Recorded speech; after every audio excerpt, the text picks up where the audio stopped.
In the land of grills, when's the last time? In fact, I've had a couple people ask me, hey Tom, did you get rid of the Spider Grills Huntsman? We showed it this winter. We had some issues with this winter. It just was having problems in cold weather. Well, today we don't have cold weather. We have 80s. So I've got was at Sam's Club yesterday. Got a Cowboy Ribeye bone in, and I want to get some smoke on this. Got the Spider Grills set at 180. I'm gonna take that steak, give you a look see at the steak, up to about maybe 100-ish, pull it, and then put this thing on high and give it a nice sear. I put some cast iron grates on there. Give you a look at the setup, take a look at the steak, get it on the Spider Grills Huntsman, and away we'll go. Let's get started. Give you a look see at the Huntsman here before we get things closed up. Green Bay Hickory B&B. Got one chunk of the Flex hardwood. You can see it right there. Let's get it all set up here. I am going to be putting cast iron on here instead of using the Spider Grills top, just to give better sear lines. Let's get her rocking and rolling. There it is. There's the star of the show. Look at that. This one was 35 bucks. It's a little over 2.5 pounds from Sam's. It's the one that was trimmed up probably the nicest. There were some there that was expensive as 55. I wasn't paying 55. It was between this one and there was one that was 47, and I opted for the cheaper one. I've got a little bit of the Zang stir fry oil on there. Garlic infused, you know, I like that. And this steak and burger from Famous Dave's, I really like that. I just picked up three more bottles of that. Really like that stuff. On to the Huntsman we shall go. All right, smoke's rolling on the old Huntsman here. I think I told you at 180, but then I looked at the watch. It's almost 5 o'clock, so I opted for 200. You can see the lid is 200, and we're 199 there. I'm actually using. You hardly ever see Tom Horsman using a probe, but I don't want to ruin the steak. And we're gonna go for probably 210-ish, 215-ish before we pull it, and then get this thing smoking hot. Like I said, I did put cast iron on there from a Weber kettle. See right there. And there's our steak with a probe in it. Get this shut down. Give you maybe 1 or 2 look-sees before we get ready to sear it. Huntsman doing up, and we're probably 45 minutes into it, maybe a little bit more. You can see we're 109 internal. We're gonna take and test that, and then probably pull a probe.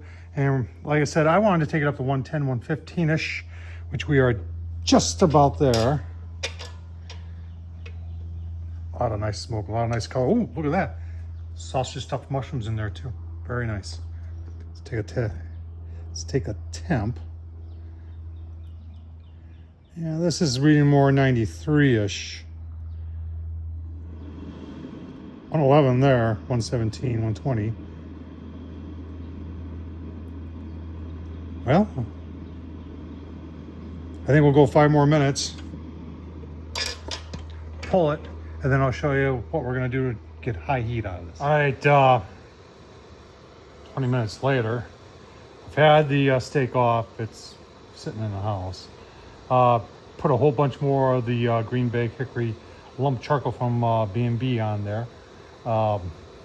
Set it at 700. 339 there. You see the lid is, yeah, about 350. It's one of the issues I have with this grill. It's just that when you set it to get hotter, it just takes forever, and it never gets to 700. So I want to really sear. I can't sear at 341, and I'm going to give it. I want to probably put some more charcoal on there, and maybe even some briquettes. I've got some of those Kingsford things that get really hot really fast, and see if I can boost the temp so I can sear on the Huntsman. All right, so here we are after half an hour, 30 minutes. I've opened this up a couple times to get more oxygen in there, and everything gets fired up. I close it down, climbs back up, and then it stalls, because what I've said before is I don't think the venom from Spider Grills has got enough oomph, push enough oxygen, air in there to get it to 700. Remember, I'm set at 700. Look at that. It's got plenty of fuel. It's stuck at 484. Even the lid, I'll show you the lid. Well, the lid is pretty consistent with down there saying 484. Now, if I open this thing up and let it go for a while, it'll get smoking hot.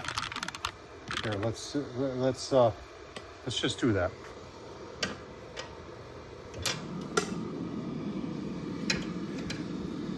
We're just gonna let that go. 5 minutes, I'll give you a look-see. All right, just a couple minutes later, look at that. The lid open, getting all the oxygen it needs. Like I said, I don't think the venom is giving it enough. Using some of this Weber grill spray. No sear, no flame up.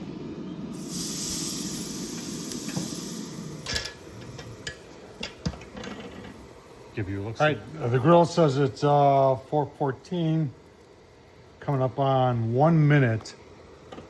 I'm thinking it's hot enough. Give it a sear there. Yeah, look at that. Paper towel. Oh yeah, nice. Keep on going for maybe a minute and a half. Give you a look-see. All right, about 2.5 minutes. You can see the lid's 450.